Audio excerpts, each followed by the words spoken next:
So we decided to try DoorDash because sitting still isn't one of our retirement skills. And because nothing says golden years like racing tacos across town for $4.75. Well, this is Jim, and he drove 6 miles to make $5 and still said, hey, not bad. And this is Stav. She thought we'd get a story out of it. Spoiler alert, she was right. And together, we're Unretired AF.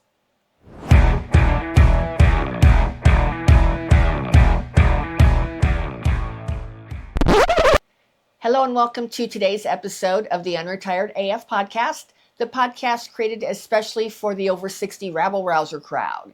And today we're going to be talking about our adventures with DoorDash. All right, well, let's just start at the beginning. We had to sign up because we thought that would be the simple part. Yeah, so download the app and start earning.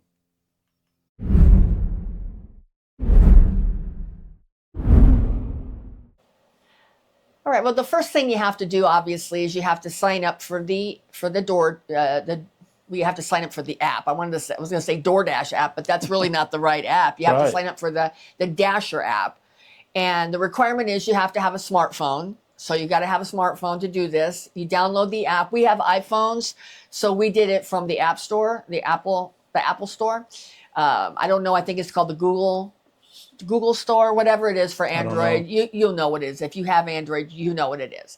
So you download the app, then you have to create an account, and then you have to put in all your information, and they want some documents uploaded too. I had to upload the car insurance, ID. We had to do some selfies, put in some social security numbers because they run a background check. So we did all of that, and then we waited. Yeah. So then we received an email that said we were clear and ready to go on our first dash. Yeah. Ready to make money. Well, explain what a dash is. So a dash is actually, which we found out after, a dash is not going and picking up food. A dash is picking an area and a limited time that you are willing to be in that area. It's a session. A session, pardon me. Yeah. So no, you had it right. Yeah. We what did we do? 6 to 7:30, an hour and a half. Yeah, that was our first dash. Our first dash. And then the orders happen in that dash period. Yeah, in our zone. Yeah. Yeah. So that's how we started. Yep.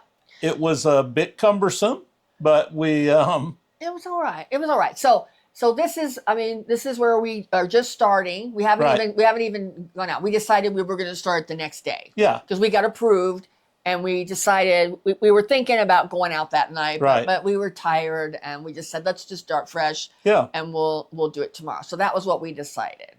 So we're curious, how many of you guys out there are doing these delivery gig work? And have you ever signed up for a gig app? Let us know in the comments if you are, and if so, what you're doing. Yeah, and we've heard a bunch of different stories about how long it took people to get approved. Right. Passing background checks and that. Right. How long did it take you guys? Yeah. Let us know in the comments. Yeah. All right. So then things got interesting because then the next day we did our first dash. Yeah, so we were ready to make money, but we didn't know that you needed to have a degree in their software to make it all work.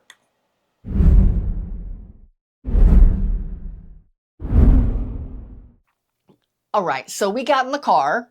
Yep. At home, and we didn't turn on the app right away. We went to where we wanted to be our home base, and that's kind of what you need to know. Right. Don't turn on the app until you're where you want it to be, because you're going to sort of radiate. It's going to radiate out from that location.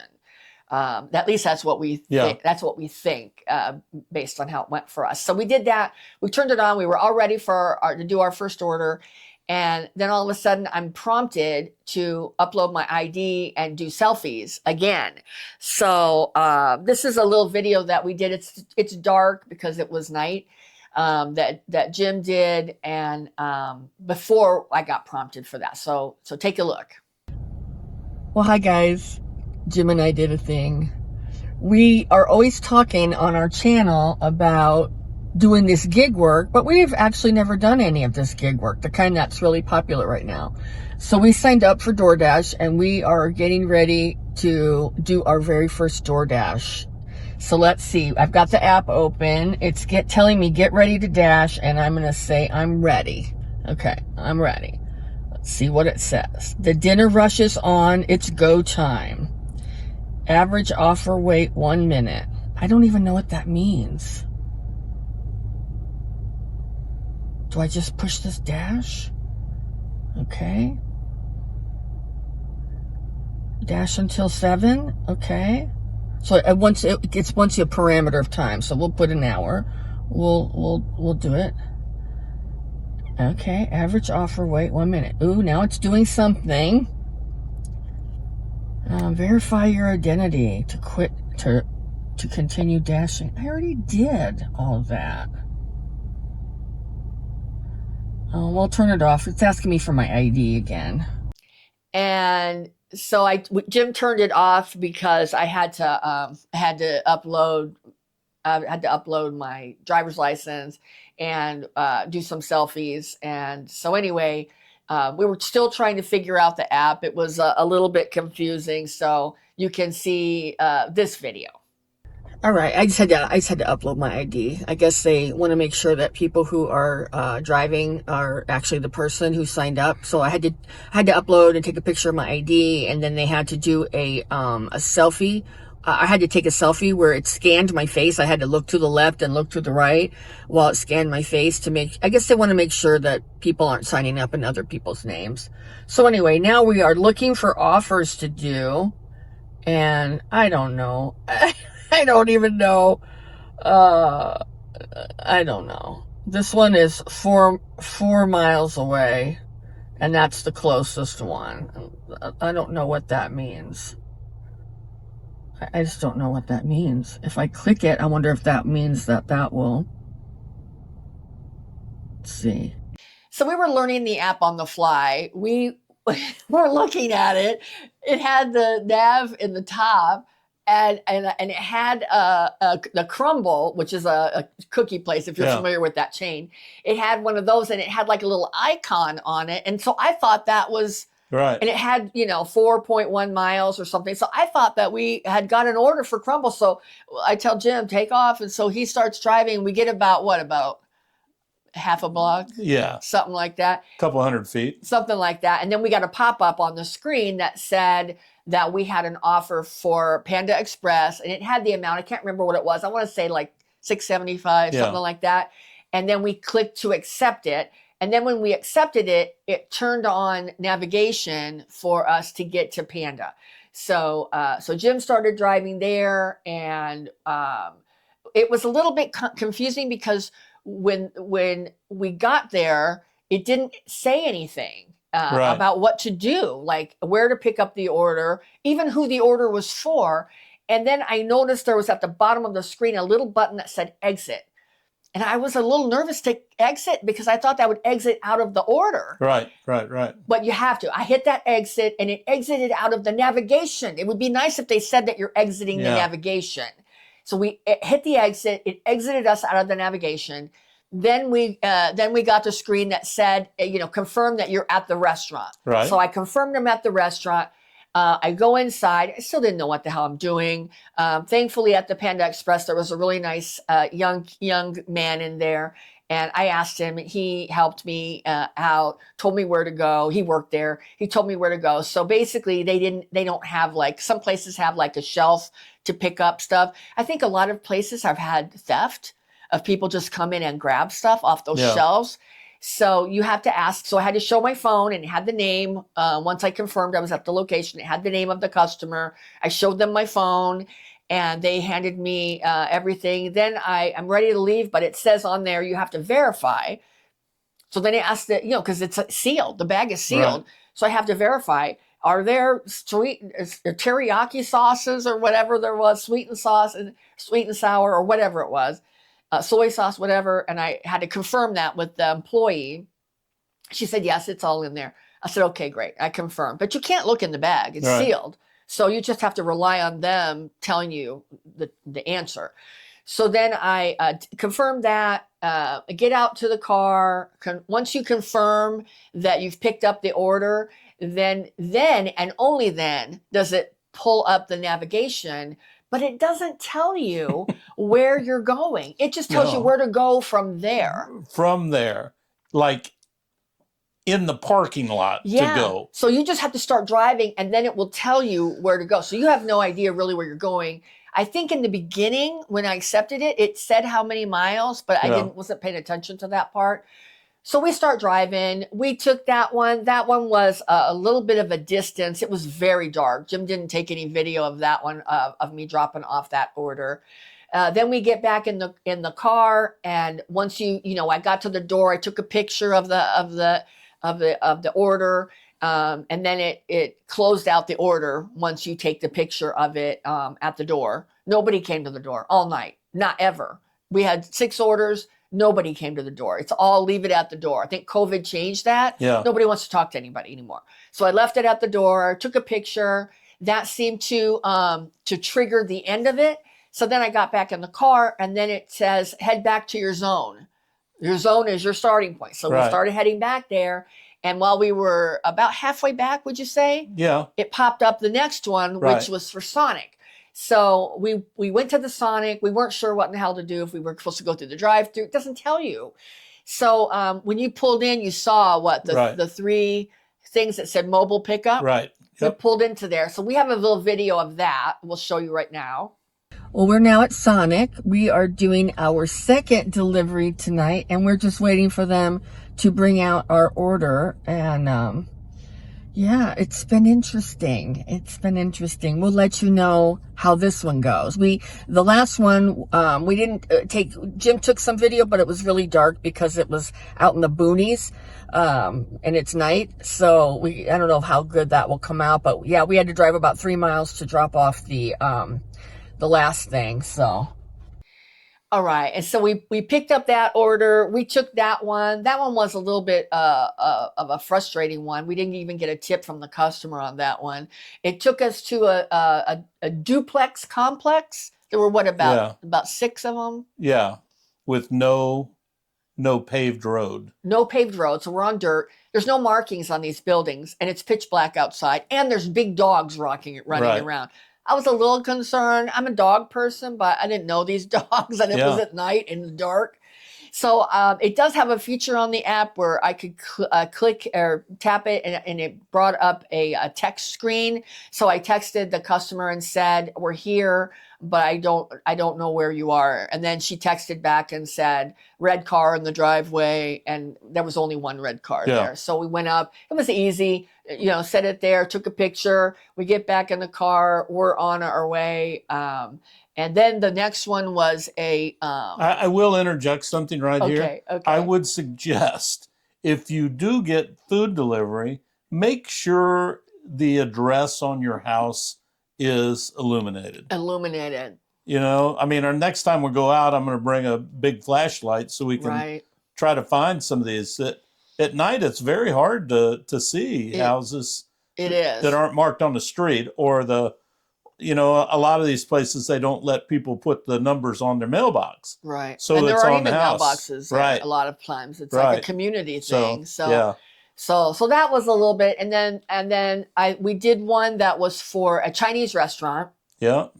And that one was also in the boonies and very dark. And it was a big time house. Yeah. It was a very fancy house. And I went, and I had to go through a little pathway into an enormous courtyard through, the door was open, through into this enormous courtyard, and then left it by the front door.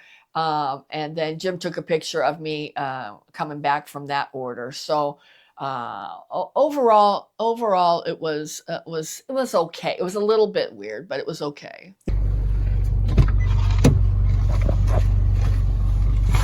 All right. How did that one go? $18. Yeah. So the app for for getting The around. navigation. The navigation is not very intuitive. There are some serious delays in it. And I guess that's something you just get used to once you start using it. But Right. like, for instance, one time it took us across the whole parking lot to get on the road we were right next to make a U-turn to go back the other way. Right. So we could have gone out without stuff like that. Yeah, it didn't make any sense. Is very, and then what they consider the fastest route, and if you know the area and you know what the fastest route is not the same. It will reroute if you just go the way you know to go. The other very frustrating thing is it kept telling me I was speeding, but I was under the posted speed limit. And so that was like, I mean, Tab would pipe up, you're speeding. And I was like, no, I'm not. I'm honestly not speeding. So anyway, that was all fun, you know. I can say that our emotions were running a little high between the two of us because it was new and we weren't used to it. We were freaking out a little bit. Yeah. It was a new experience. Well, and the one that was really that set me over the top was this apartment complex, right? Oh my goodness. And it had probably at least 20 buildings probably. Yeah. And there's no indication on there of how to even find this freaking apartment. Right. And so I'm walking around, and this was an order from Wendy's with 17 freaking items. It had multiple bags, which they put into a big bag, you know, like the big paper bag with the handle on the top. And it was stuffed with paper bags inside and a drink carrier with 3 enormous drinks on it. So I've got the bag, I've got the drink carrier thing, and and I didn't have a hand for my phone, so I had to stick my phone. I didn't have a pocket in my pants, so I had to stick the phone in my waistband and in my underwear band. And so I'm walking all around. I seriously walked around for 10 minutes trying to find this at least, right? Yeah. And I'm asking people that freaking live there. Everyone's stoned because I can smell the weed. I can smell it. They're sitting out there on their second story balcony, and I'm like, "Where's building A?" And they're like, "We don't know, man." And I could smell the weed, and it was slightly annoying that they didn't know where to send me. So I went back and got in the car, and I told Jim, "You got to drive me around. We got to look on the buildings and find building A." So then we figured out that instead of the most likely place for it to be on the front of the building, it was on the side of the building. Yeah. And sometimes between two buildings was the A through whatever it was, X. After we figured out what building it was a snap. But and then I had to go up to the second level with all this shit. Right. And then I look at the app after, $2 tip. $2 tip. Don't be that person. That was crap. That was a lot of food and a lot of walking around to figure out where it went. Upstairs too. So the one thing that we really hit home with us was how far 3 miles in your city or town is. And going 25 or 35 miles an hour. You think it's not very long. You just don't even think about it. Takes forever. It is. It's forever. Takes forever sometimes. All right. As you can see, I'm getting a little excited about that last apartment order. So if you've done this gig work before and you have experience doing this delivery or pickup, you know, what's the most stressful one that you guys did? We'd love to hear it in the comments, what you've done that has been stressful. Yeah. Yeah. I mean, hearing what you guys are hearing, would you ever try DoorDash just for fun? Well, and after we did a few dashes, we started wondering, you know, is this really worth it? Well, the short answer to that is it really depends on how you define worth. Right. I mean, what you're looking for. I figured it was date night. It was fun to get out and be with you on it. It was now that I understand the app, you know, I can appreciate it, but And don't stiff the delivery drivers. Well, and people. it was pretty good. We have to mention one other thing too before we end this section. After that apartment complex delivery, and I dropped it off, and I had to pull the phone out of my out of my side. You know, it was next to my underwear. It was in my underwear. You know, I pulled it out, and I had to take a picture of the delivery, whatever. I get back in the car. And the navigation is talking to us now. So something happened. Something happened during that time. It did make it easier after that. It did. Because I kept saying, why is it not talking? It would be a lot easier. I don't know how people are doing this. Because you even said that. How in the hell can one person do this? Right. Well, then it started talking to us. And it was not the voice that was on my phone that's programmed. So they must have their own voice programmed into it. It was a very calming woman's voice. I could see why it would be. Yeah. They want you to be calm. But it started talking to us. So anyway. That made it easier. Anyway, we're going to talk about now, was it worth it financially?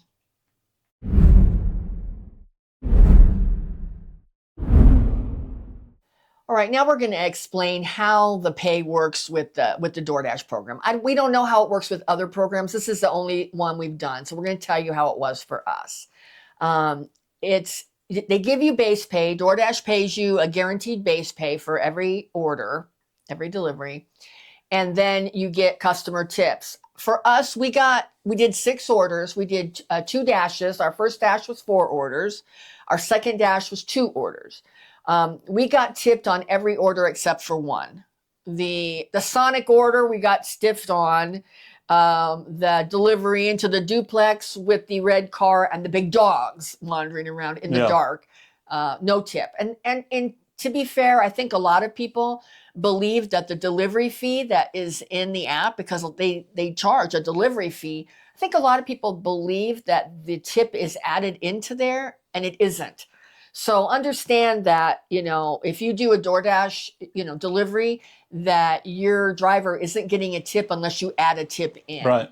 So keep that in mind. So that was how the pay structure works. Now we're going to show you some images of screenshots from the phone, from our app of how we did. Okay. So here's one from our first dash. This one was 4 orders, and we did, we made $22 on that order. And then if you look at it, you can see that it breaks down into the 4 orders. So the first order that we did was Wendy's.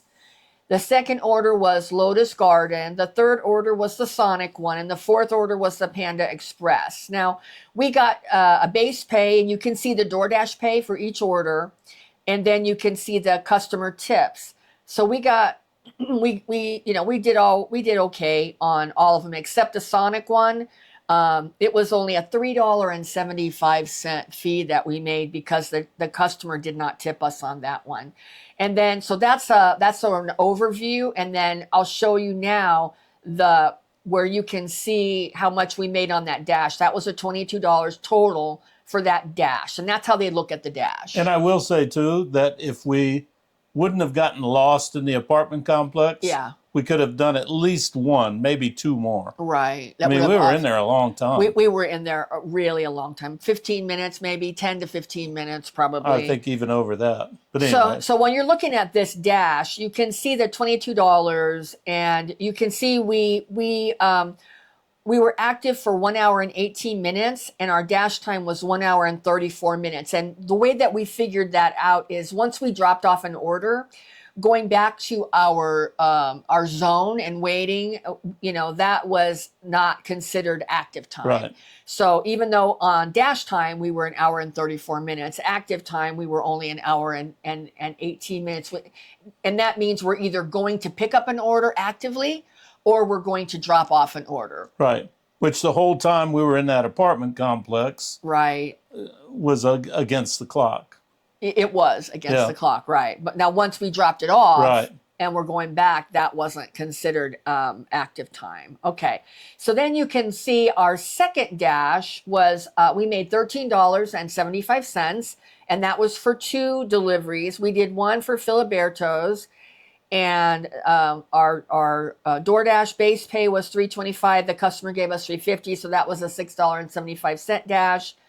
And then our last order of the night was a Panda Express order that was a $2 dash. So if they would have stiffed us, I would have been pissed because we had to drive actually quite far to drop that one off. Well, it wasn't really that far, but it was probably 5 minutes. That was the one in the cul-de-sac. We went was 3 miles. Right. And then this one, the customer was nice, tipped us $5, and that one wasn't too far away from the Panda Express. So, so as you can see from those, we did 2 dashes. So if you add them together, we made $35.75 for 2 hours and 16 minutes of work. Yeah. So that's what that was. Yeah, we figure we went about 30 miles throughout the night. Gas here is running about $3.50 a gallon. Yeah. So our net for that was what? Per hour? Yeah. Oh, yeah, $14.33. Yeah, per hour. Yeah. So $14.33 per hour while we were doing the dashing. Our first night too. Yeah, our first night. Keep that in mind. We didn't understand with a few stumbles. We didn't understand the app. We were starting to go to one we didn't even have. Right. Imagine if we drove all the way to Crumble. We're here to pick up. Right. What idiots. But I mean, I guess you got to ask yourself, what's your time worth, and would you trade it for delivery money? Now, I think you can make more. I think the average, when I looked it up, it was like $17 to $22 an hour is what the average DoorDasher is making. And I can see that if you know what you're doing, and it might take a little time to get familiar with your area. Sure. I would suggest doing the same zone, because I think you would get used to the apartment complexes and the streets, and you would know, because I think learning each apartment complex could be really difficult. Yeah, I guess it would. For me, I would like to try another that's just got a little higher end restaurants. Yeah. And just see if it would pay any more. Yeah. But I don't know. Yeah. Have any of you guys ever had a side hustle that cost you more than you made? If so, drop a comment to us. And I could see that could happen if you were taking one that was really far away. Yeah. And even if they paid you a decent amount, if you were a half hour each way and it was like an hour and they only, gave you a certain, right. Even if they gave you a good tip, $10 or whatever, would it really be worth it? Yeah. For all that wear and tear and gas and time. So anyway. And then some of this stuff you have no control over. Right. Like if it's a real busy time and you go to the restaurant and the food's not ready. Right. You're sitting there waiting. Right. If there's a wreck or something on your route. Right. And you're sitting there. And we don't know how, well, actually we do, because remember when we were going down Maine and it all of a sudden it had like yellow, saying it was slow. Saying it was slow. So it does have right. What do you call it? Real time. Yeah. Real time traffic update. So that's good, and maybe that's why it might route you, some odd ways if there's issues with that. But overall, I think I thought that it was kind of fun too. If you look at it as a date night, it was. I mean, you could put on some good music. We didn't, because we were stressed out because we were like, didn't know what the hell we were doing. But anyway.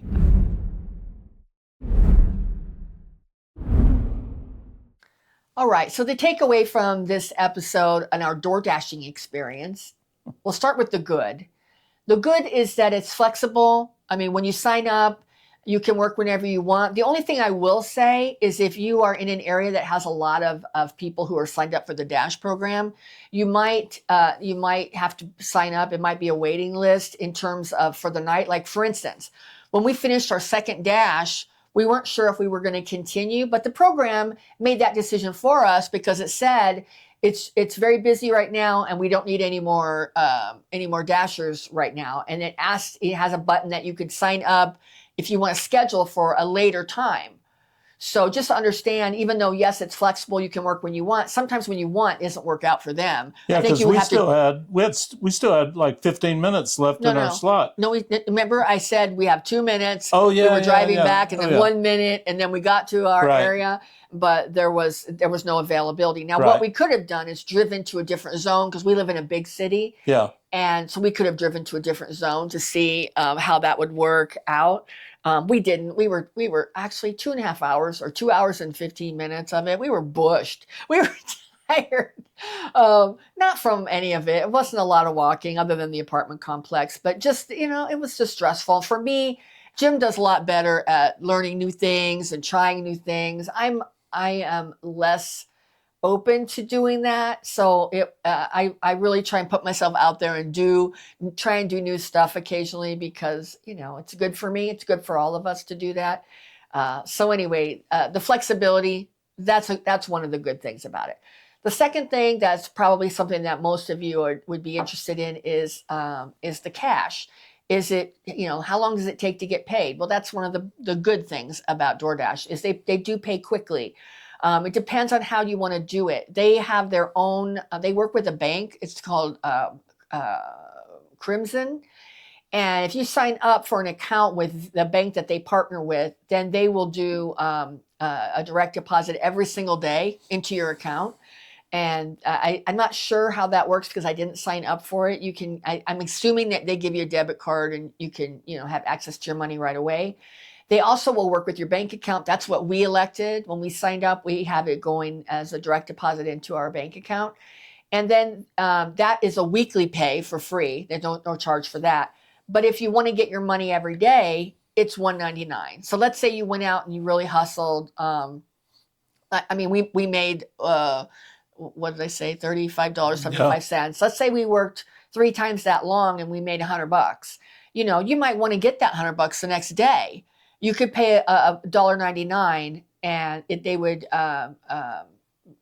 do, I guess I'm guessing a wire transfer, ACH or whatever, yeah. and put it into your account and it would be there the next day. So that's something you just have to figure out. So, and then the last good is that it was a fun adventure. I mean, it was getting us out. It was getting us familiar with we've lived here for 5 years in this city. Yeah. We've lived in Phoenix for longer, but in this specific area where we are, we've lived here for 5 years. And we found some places we didn't even know existed. Right. I didn't even know that apartment complex I know, was even there. It was huge. It's big. We didn't even know it was here. So Very anyway, big. there was that. Then there was the bad, the unpredictable pay. I mean, that's one of the things that, that wasn't too great, not getting tipped. And you don't know, it's very unpredictable. Yeah. So, that's one thing. We've heard that there are glitches with the app. We didn't experience that. No. And we've also heard, like Jim said earlier, that there can be long wait times when you go to pick up food during busier times. We didn't experience that. And we were doing this from 6 to 7:30 on Friday night. So on last Friday. So, it just depends, I think on your area, if that applies. So, yeah. Well, the unexpected is we learned some areas of our city that we didn't even know existed. Exactly. Which was kind of cool. Yeah. And shortcuts too. And shortcuts. Yes. Yeah. We didn't get rich, but we got some stories out of it. We had some laughs. We spent some time together. Yeah. And we have a whole new respect for delivery drivers. That's right. It's a tough gig, but can be very fulfilling too. Yeah. It was fun. So we have a comment section. If you have any comments on a side gig like this or just deliveries in general, please drop a comment and we'll make sure we get you answered. Yeah. Thank you to all our subscribers and thank you all for the support of our channel. We really appreciate it. Yeah. If our content resonates with you and you'd like to see more of it in your feed, please consider hitting that subscribe button. We put out new content every weekday, Monday through Friday, and every Tuesday we do a live stream from 5 o'clock 5 o'clock p.m. Pacific time. Yep. Which is 8 o'clock p.m. Eastern time. Yep. We do different different subjects every week. This week coming up, we're going to be doing it on what we thought was fancy when we were in the 70s and 80s. That should be a fun time. So consider joining us. We'd love to see you there. Yeah. Well, we're not slowing down. And neither should you. And together, we're Unretired AF.